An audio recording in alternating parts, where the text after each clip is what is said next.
bully ball. This is what we were expecting this year. 230-pound dual threat running back round 1, guard round 2, 220-pound running back round 3. We thought we were going to see a whole different offense, and so far it's the Jimmy offense. There is no bully ball. It's the offense from 2019 and 2020. What happened? That's a damn good question. When I saw them sign Jaquez, I thought to myself, ooh, another move that gets me excited about this idea of bully ball. Can the 49ers continue to win if they're not using their first 4 draft picks? To me, it's crazy, right? Immediately after the draft, everybody was talking about the 49ers are going to run all over everybody. It's going to be this new element to the run game, power run game, 11 on 11 football. Oh, yeah, it's great. You're going to involve the quarterback. It's going to truly be 11 on 11.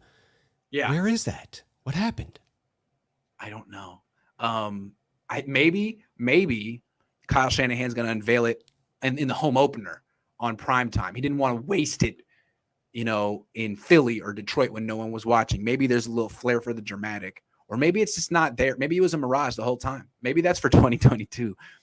Yeah, you have to wonder if what they were expecting from each of those rookies just didn't come to fruition. Aaron Banks certainly didn't show what we were hoping from him in the beginning of the preseason. And so you start to wonder whether we'll get those contributions. If we go through them one by one, I want to hear your expectations on when and if they contribute. Trey Lance, are we going to continue to see the packages? Will he ever average greater than 4 snaps per game? And will we see him on Sunday night?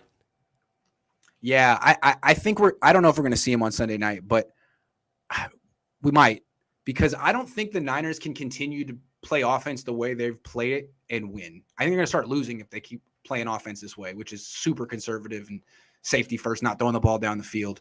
So what's going to happen is, say this week, they go up against a team that's probably going to be selling out to stop the run.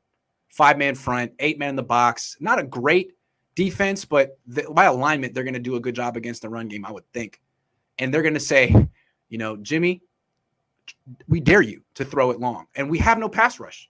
You can just set up, make a sandwich, eat the sandwich, throw down the field, and there's nothing we can do about it. But you have nothing on your throws.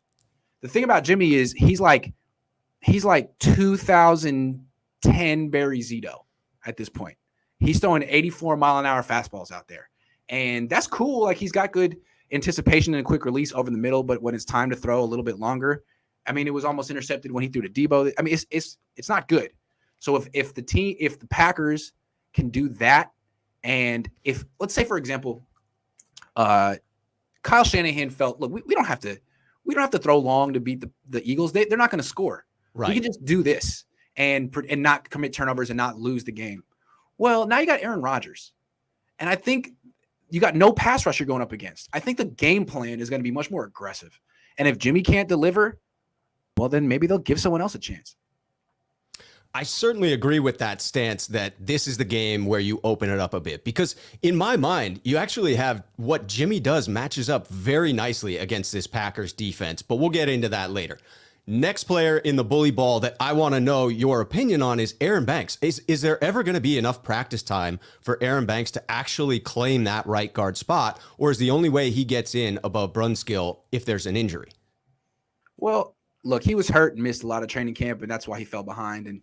But again, what this team fell into was, let's change as little of it as possible and maintain that 2019 vibe, because we don't want to actually acknowledge that we weren't good enough that year.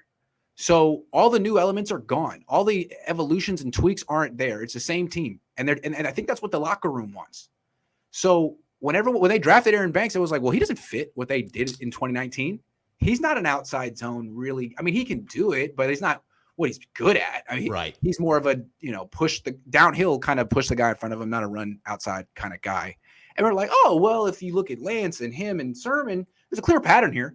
There's going to be a change. There's going to be an evolution. And what we're seeing is maybe the vets on the offense were like, not this year, maybe next year. But I think like Sermon's skill set matches up with Lance's. Sermon's he doesn't have a lot of juice to the outside. He's more, stop and start between the tackles, power, zone read kind of stuff. And Banks is more of like double teaming with the center on a zone read between the tackles. I feel like those three, their skill sets match up, and Jimmy just won the election. He was like Biden. He came in at the last minute and won. And people were like, oh, snap.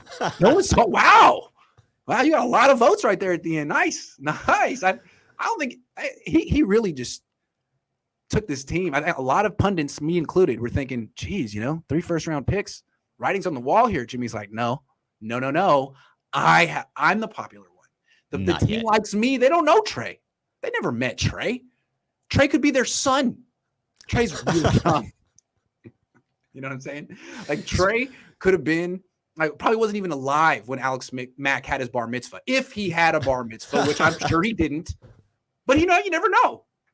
I'm just saying, you can't rule it out. So you see the three of them as sort of a package deal that when we start to see more of one, we may start to see more of all. Who knows? That was the idea. Who knows? Maybe they just, I don't know. Well, thankfully, the third one, Trey Sermon, it looks like there's a strong chance we get to see a heavy dose of Sermon on Sunday. Yeah, by default. Yeah, absolutely.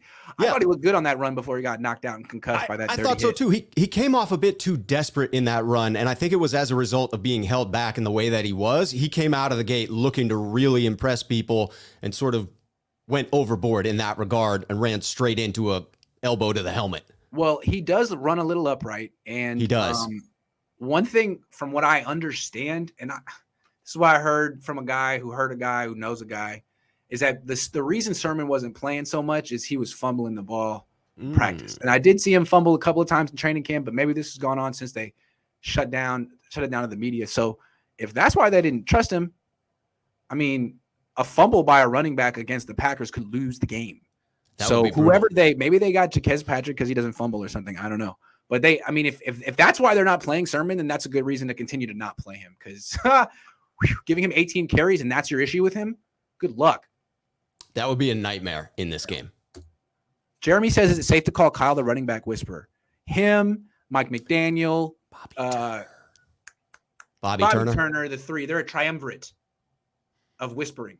They whisper from different directions, and the whispers converge. With the most whispers coming from Bobby Turner. Got to give Bobby his due there. Oh, yeah. I would think Kyle would as well. I mean, he's been doing this since Kyle Shanahan was like in middle school.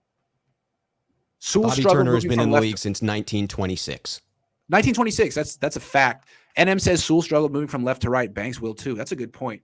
They moved him from left to right. He was a left guard in college, right guard with the Niners. I'm guessing next year, maybe what they're thinking is, you know what? Let's just move him back to left.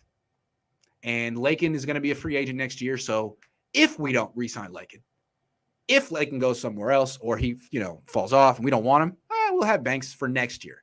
They spent their first 3 picks this year on insurance on next year. You know why? Because they're so good. So good. It's alarming how charming they feel. Yeah, it's alarming how charming I feel. Indeed. Yeah, indeed. Yes. That's a bit frustrating as a fan to think of taking an interior lineman in the second round of the draft and thinking, we'll use him next year. I mean, the Packers did it with one pick last year, one late first. They spent it on the future, and the whole country ridiculed them, and still does. The Niners trade up to 3 for protection. Then they spent a second round pick on next year and a third round pick on insurance. And people are like, "Hey, that's 4D chess. That is 5D chess." I feel that though. Well, in fairness, the 49ers are 2-0. And therefore, the media is still on their side. They're not. As soon as they drop a game, I think you'll hear the whispers. But I remain optimistic. I remain optimistic that we will see progression from these rookies. That we will see. But I'm just an optimist by nature. Yeah. Eli says that the power run game is a no-show and it becomes quarterback versus quarterback, and we lose. Kyle still doesn't play Lance. What's going to happen? I'm going to lose it. That's what's going to happen. I think you won't be alone. I think the fan base will be upset. Yeah. I wonder how far Kyle's going to let it go, because Jimmy, his numbers look good. He's not throwing. His intended air yards per attempt are the lowest in the league. The lowest. But he's been winning like the whole time in these games. So I wonder what happens if they fall behind by 10. What happens if he's struggling and he misses that 10-yard throw to Sanu on like the easy ones that he was missing against the Eagles? Just curious, but we're not here to be negative.